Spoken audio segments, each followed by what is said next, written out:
এবং দেশের বাইরে যে যেখান থেকে আমাদের এই ভিডিওটি দেখছেন সালাম শুভেচ্ছা জানাচ্ছি আমাদের ইউটিউব চ্যানেলের পক্ষ থেকে। সম্মানিত দর্শক শ্রোতা, আমরা বাংলাদেশের বিভিন্ন প্রত্যন্ত অঞ্চলে গিয়ে বিভিন্ন অসহায় মানুষের, বিভিন্ন অসহায় নারীদের, বিভিন্ন নারী উদ্যোক্তাদের জীবনের গল্প তুলে ধরি। দর্শক, আজ আমরা এসেছি মাদারীপুর। দর্শক, যে আমাদের সামনে একজন বোনকে দেখতে পাচ্ছেন, পাশে তার ছেলে। এখন তার ছেলের কি সমস্যা আর এই বোনের কি সমস্যা সেই বিষয় নিয়ে তার সাথে কথা বলবো। আসসালামু আলাইকুম। ওয়ালাইকুম সালাম। আপু কেমন আছেন? জি আলহামদুলিল্লাহ ভালো আছি। আপনার নামটা যদি বলেন। আমার নাম নূপুর। নূপুর আপু। নূপুর আক্তার। আচ্ছা নূপুর আপু, এই যে আপনার এই যে আমরা যখন আসলাম বললেন যে আপনার বাচ্চার অনেকগুলা সমস্যা, তাহলে আমরা একটু আপনার ছোটবেলার বা আপনার কিভাবে বিয়ে হয়েছে সেই গল্প থেকে শুরু করে তারপরে এদিকে আসতেছি, একটু বলেন আপনার কিভাবে বিয়েটা হলো।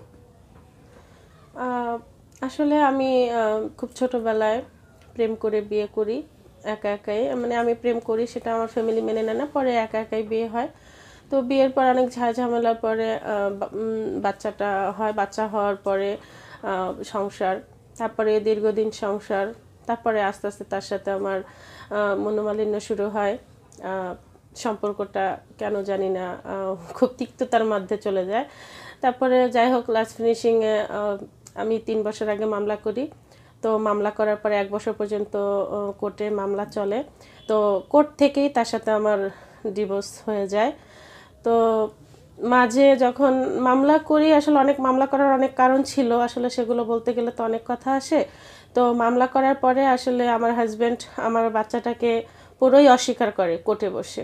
আচ্ছা আচ্ছা। তো যাই হোক, আমি পরে আমি আমার যতটুকু প্রমাণ ছিল আমার কাছে, সমস্ত প্রমাণ আমি কোর্টে যখন পেশ করি, তো কোর্ট থেকে আমাকে ডিএনএ টেস্টের কথা বলে। তো আমি ডিএনএ টেস্টের জন্য দরখাস্ত করি। তো লাস্ট ফিনিশিংয়ে আসলে ডিএনএটা করাইতে হয় নাই, কারণ তার আগে ওর বাবা পরে স্বীকার করছে, মেনে নিয়েছে যে হ্যাঁ। কারণ মানে ডিএনএ হয়ে গেলে তো কোর্টের থেকে সরকারি বাদী কেস হয়ে যেত তার নামে। তো পরবর্তীতে সে ওইটা থেকে বাঁচার জন্য পরে সে স্বীকারোক্তি করছে যে হ্যাঁ আমার বাচ্চা। তো যাই হোক, কোর্ট থেকে ডিভোর্স হয়ে গেছে। তো বাচ্চার হয়েছে একটাই যে আসলে আমার বাচ্চাটা জন্মগত অনেক প্রবলেম আছে। তো বাচ্চাটা তো সেই পাইতো, কিন্তু ওর জন্মগত প্রবলেম থাকার কারণে ওকে কোর্ট আমাকে দিয়ে দিচ্ছে। ওর ইচ্ছা, মানে ওর যতদিন ও সাবালক হবে বা ও বড় হবে, ও নিজের পায়ে না দাঁড়াবে, ততদিন পর্যন্ত ওকে আমি লালন পালন করতে পারবো।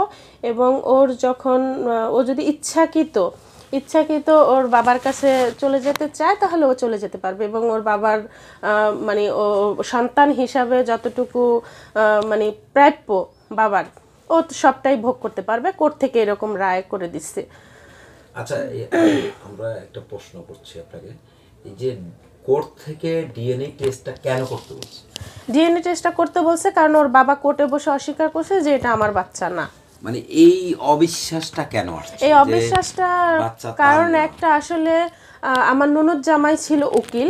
তো আমার ননদ জামাইকে দিয়ে কীভাবে যেন ওরা একটা ডিভোর্স লেটার তৈরি করছে। মানে আমার বিয়ে হচ্ছে 2009 সালে। তো আমি নাকি বিয়ের 1 বছর পরেই নাকি আমি তাকে ডিভোর্স করে দিছি। তো তারা কোর্টে একটা ডিভোর্স লেটার ফাইল করছে, এবং ওই ডিভোর্স লেটারে আমার সইও নকল করে কীভাবে যেন বসাইয়া ওই ডিভোর্স লেটার, এখন ওই ডিভোর্স লেটারটাকে মানে মানে মানে শো করার জন্য, মানে ডিভোর্সটাকে, এই যে 1 বছরের যে গ্যাপটা বলছেন, এই 1 বছর কি আপনার স্বামীর সাথে আপনার সংসার ছিল না? না, মানে আমার ধরেন আমার বিয়ে হয়েছে তার 1 মাস পরেই নাকি আমি তাকে ডিভোর্স করে দিছি। সে ওই হিসাব করে সে মানে কোর্টে ডিভোর্সটাকে প্রেজেন্ট করছে, ডিভোর্স লেটার। তো ওই ডিভোর্সটাকে ফোকাস করার জন্য, মানে ওইটাকেই যদি সে সত্য বলে চালাই দিতে পারে, তাহলে তো আমার মামলার কোনো ইয়েই থাকে না। আচ্ছা, তো আপনি যে যখন প্রেগনেন্ট অবস্থা ছিলেন তখন কোথায় ছিলেন? আমি প্রেগনেন্ট অবস্থা আমার শ্বশুর বাড়ি বসেই আমি প্রেগনেন্ট হই, কিন্তু দেন এক মাস পরে আমি আমার বাবার বাড়ি চলে আসি। মানে প্রেগনেন্ট কনসেপ্ট হওয়ার 1 মাস পরে এক মাস পরে আমি বাপের বাড়ি চলে আসি। আচ্ছা, তো এরপরে কি আপনার শ্বশুর শাশুড়িরা কি দেখে নাই যে আপনি যে আসলে প্রেগনেন্ট, এটা কি জানতো না তারা? হ্যাঁ, সবাই জানতো। তারপরে এই ধরনের নিকৃষ্ট কাজটা কেন করলো? কথাটা সে একটাই করছে, যাতে সে যত মামলার থেকে মানে আমাকে হারাই দিতে পারে। আচ্ছা, তার মানে মামলা থেকে হারানোর জন্য মানে এরকম একটা নিকৃষ্ট কাজটা সে করতে বাধ্য হয়েছে, শুধুমাত্র মানে মামলায় যাতে আমি হেরে যাই। আচ্ছা, আমরা তো যতটুকু জানি যে আপনি প্রেম করে তাকে বিয়ে বসছেন এবং কি একদিন তার সাথে 5 মিনিট কথা না বলতে পারলে, 1 ঘন্টা কথা না বলতে পারলে আপনি তার জন্য অস্থির হয়ে যেতেন এবং কি আপনি নিজেও বোধহয় একবার ঘুমের ওষুধ খেয়ে মারা যেতে চেয়েছেন। একবার না, অলরেডি তার কারণে আমি 3-3 বার সুইসাইড করতে বাধ্য হই। 3 বার কি ধরনের সুইসাইড গুলা করতে গিয়েছিলেন সেটা একটু বলুন। ওই প্রথমে যখন আমার বিয়ে হয়নি তার আগে একবার ঘুমের ওষুধ খাইছিলাম, তারপর তো তারপরে যখন আবার সংসার করা শুরু করি তখন সংসার অবস্থায় আমি পুরো মানে হাত কেটে ফেলছিলাম, এরকম খুবই কেটে ফেলেছেন। তা আমরা কি একটু দেখতে পারি আপনার হাতটা মানে কাটলেন কোথায়, একটু দেখি? হ্যাঁ অবশ্যই।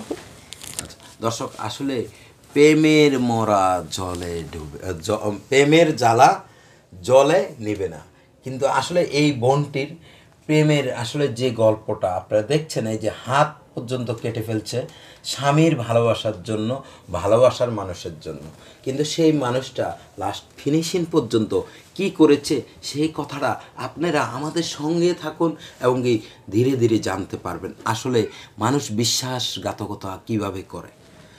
তো আপু, এই যে হাত কাটলেন এবং কি ঘুমের ওষুধ খেলেন, আর কি ধরনের আপনার মানে 2বার করে আমি ঘুমের ওষুধ খাই, শুধুমাত্র তার সাথে ঝগড়ার কারণে, মানে তাকে ঘিরে। এই ঘুমের ওষুধটা আপনি কোথায় পেয়েছেন? আসলে এগুলো দোকান থেকে, মানে এক একটা দোকান থেকে কিনতাম, 2টা-3টা করে এক একটা দোকান থেকে কালেক্ট করতাম। হ্যাঁ, মানে কয়টা করে কালেক্ট করতেন? 2টা করে এক একটা দোকান থেকে নিয়ে আসতাম। আপনি একসাথে কয়টা খেতেন? একসাথে 10টা-15টা এরকম খেতাম। 10টা-15টা? তো 10টা-15টা খেলে আপনার অনুভূতিটা কি আসতো সেটা আসলে একটু খাওয়ার পরে তো কিছু মনে থাকতো না, খাওয়ার পরে আসলে আমার কিরকম হতো আমি তো সেটা মনে করে বলতে পারবো না, বাট যখন আমি সুস্থ হই তখন দেখি আমি হসপিটালে, এরকম আর কি। 2বার এরকমই হয়েছে। আর একবার যখন আমি হাত কেটে ফেলি তখন তো ঘরের দরজা বন্ধ করে একদম ঘুমের ওষুধ খাইছিলাম অনেকগুলো, তারপরে হাত কেটে ফেলছিলাম, পুরো মাথা টাথা ফাটাই ফেলছিলাম, মানে কি করছে আমি নিজেও জানি না, জাস্ট আমার হাজবেন্ডের কারণে। পরে দরজা ভেঙে, দরজা ভেঙে তারপরে আমাকে ঘর থেকে বের করে আমার মামা ছিল ঢাকা, তখন আমি ঢাকায় থাকতাম আমার হাজবেন্ডের কাছে, তখন আমার মামাকে ফোন দেয় আমার মামা গিয়ে আমাকে নিয়ে এসে পরে ঢাকা মেডিকেলে ভর্তি করে। আচ্ছা, শুধু কি ঘুমের ওষুধ খেতেন মানে আপনি ঘুম যাওয়ার জন্য, নাকি অন্য কোনো কিছু? না, আমার আসলে কি চিন্তা ভাবনা একটাই ছিল যে আমি বেঁচে থাকবো না, মানে আমার বেঁচে থাকার কোনো ইচ্ছা মানে থাকতো না, এরকম একটা পরিস্থিতির মধ্যে চলে যেতাম শুধু আমার হাজবেন্ডের কারণে, কারণ আমার হাজবেন্ড প্রচুর নেশা করতো, প্রচুর নেশা করে প্রচুর মারধর করতো আমাকে। আচ্ছা, এই বিষয়গুলো তো মানে বিয়ের পরে, বিয়ের আগে যখন প্রেম করেছেন তখন তার জন্য কি বিয়ের আগে একটা ছিল যে কেন সে আমার লাইফে আসলো এবং কেন সে আমাকে বিয়ে করতেছে না বা বিয়ে করবে না, ফ্যামিলিগত ভাবে বিয়েটা হবে কি না হবে না, এইগুলো নিয়ে আর কি টেনশনে থাকতাম। আচ্ছা আচ্ছা, তো এই যে মনে করেন এতটুকু 1.5 বছর আপনি দীর্ঘ 1.5 বছর প্রেম করেছেন, এরপরে স্বামীর জন্য নিজে আত্মহত্যা করতে চেয়েছেন, তো আত্মহত্যাটা যে মহাপাপ এটা কি জানতেন? আসলে কি ভাইয়া, হ্যাঁ আত্মহত্যা মহাপাপ এটা আমি জানতাম, কিন্তু কথা হচ্ছে মানে যখন ওই রকম পরিস্থিতি, আসলে যে যেরকম পরিস্থিতিতে থাকে সে শুধু ওইটাই বোঝে, পরিস্থিতি মানুষকে অনেক কিছু শেখায়, পরিস্থিতি মানুষকে অনেক কিছু বুঝায়।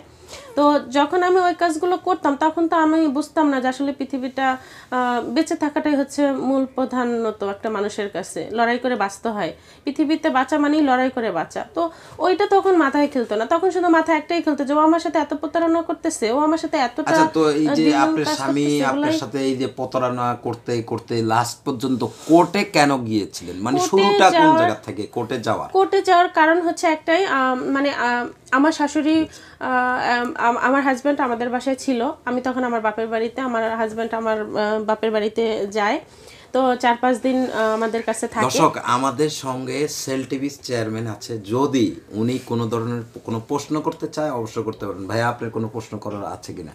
আচ্ছা নূপুর আপু, তো আমরা আপনার বিগত পর্বে আমরা আপনার বাচ্চাটার কথা শুনেছি, আপনার বাচ্চাটাকে আপনি ইন্ডিয়া নিয়ে ট্রিটমেন্ট করাতে চেয়েছেন, তো আপনার এই বাচ্চাটার অ্যাকচুয়ালি কি হয়েছে যদি আমাদের দর্শককে একটু দেখাইতেন।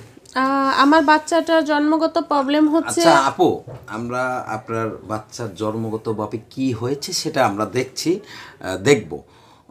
মাননীয় চেয়ারম্যান, আপনার যদি অন্য কিছু বলার থাকে তাহলে বলতে পারেন।